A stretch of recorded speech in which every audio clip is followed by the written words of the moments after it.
Hello and welcome to The Explainer. Today we're diving into something we all do, about 21,000 times a day, but almost never really think about: our breath. It's this fundamental rhythm of our lives, and, believe it or not, it holds secrets that have the power to change, well, pretty much everything. And it all kicks off with a really simple but powerful idea. Our whole journey today starts with this right here. This idea that everything you're searching for, all that big cosmic potential, it isn't out there somewhere. It's right here, inside of you, just waiting to be discovered. So the real question is, right, how do we get access to it? So check out this number, 21,000. That's about how many breaths you take every single day. It's this incredible automatic process that keeps you alive, humming in the background like your computer's operating system. And because it's so automatic, most of us just, completely take it for granted. So, what if the key to unlocking that inner universe isn't some super complex, hidden secret? What if it's actually hiding in plain sight, in this simple, repetitive act you're already doing all day, every day? That's exactly what we're going to explore. You see, every single breath is a small miracle. But it's a miracle we've forgotten. We've kind of lost our connection to this incredible power, and we treat it like it's just a mechanical thing. And by doing that, we might be missing out on something absolutely vital. And I mean, the scale of this disconnect is just staggering. According to our source, almost everyone, a whopping 99% of us, breathes improperly, totally on autopilot. That means less than 1% of people are actually using their breath the way it was designed. Now, this isn't some minor detail. It has massive consequences for our health, our mood, our everything. And this really shows a huge gap in how we think about it. For literally thousands of years, Eastern traditions have seen the breath as this practical tool to bring the mind and body into harmony. It was a real lived experience. Meanwhile, a lot of modern Western science is still just catching up, often seeing breathing as purely mechanical and totally missing the crucial difference between, say, breathing through your nose versus your mouth. So, how do you even start to rediscover this forgotten wisdom? Well, for the author of our source material, the journey didn't start in a sterile lab or a quiet monastery. Nope, it started in the ocean. When he was a teenager, surfing was his sanctuary. The source describes it as a place of healing, this almost spiritual experience, where he felt totally connected to the rhythm of nature. Out there on the waves, all the stress of daily life would just melt away. Surfing wasn't just a sport for him. It was a kind of meditation. It was where he could find real peace. And then he had this huge aha moment. He was running cross-country in high school, and he just figured out on his own that if he breathed only through his nose for as long as he could, it gave him an edge.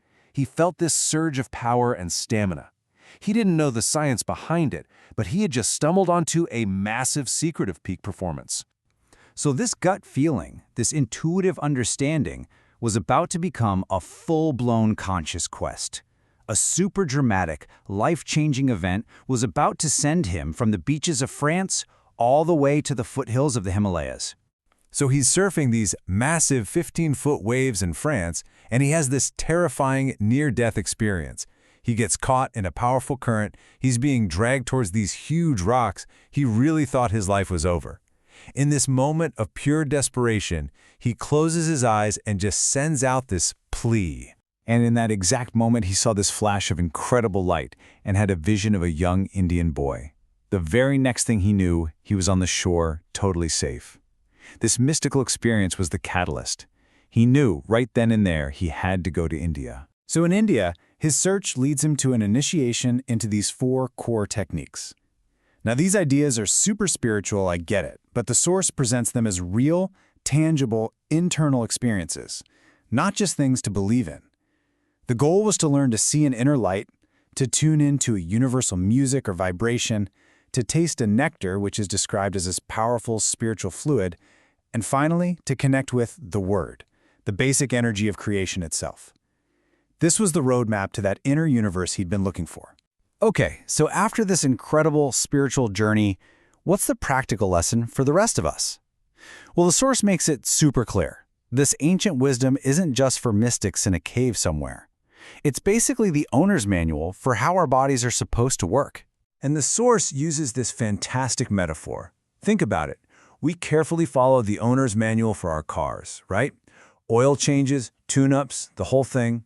But for the most complex and amazing vehicle we will ever own, our own body, it's like we've just chucked the manual in the trash and are just winging it. So here's the absolute key takeaway. Nose breathing, that's the factory default setting in our owner's manual. It calms our nervous system down, it activates our rest and digest mode, which promotes healing and peace.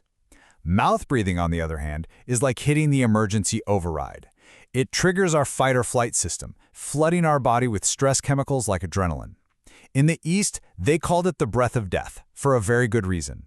Living in that state just leads to chaos and illness. And this explains why changing our habits is so dang hard. According to the source, about 95% of our life is run by our subconscious. All this old programming we're not even aware of. Our conscious mind, the part that's us, is only in the driver's seat 5% of the time. So conscious breathing becomes this amazing tool to get in there and start reprogramming that other 95%. Okay, so this brings all of these different ideas, the spiritual, the scientific, the personal stories, all together into one single powerful point of focus for you, right here, right now. The message again and again in the source material is this. We spend so much of our lives looking outside of ourselves for happiness, for peace, for meaning. We look for it in new cars, better jobs, different relationships. But the ultimate treasure, that whole universe we talked about, it's already within us. So how do you even start? Well, the answer is just beautifully simple. You don't have to go to India, you don't have to survive a near-death experience. You just have to pay attention. Follow your breath, notice the feeling of the air coming into your nose, filling your lungs, and leaving again. That simple, tiny act of awareness, that's the first step on this incredible path. And really, that's the ultimate takeaway here. The journey isn't to some far-off place, it's into this exact moment.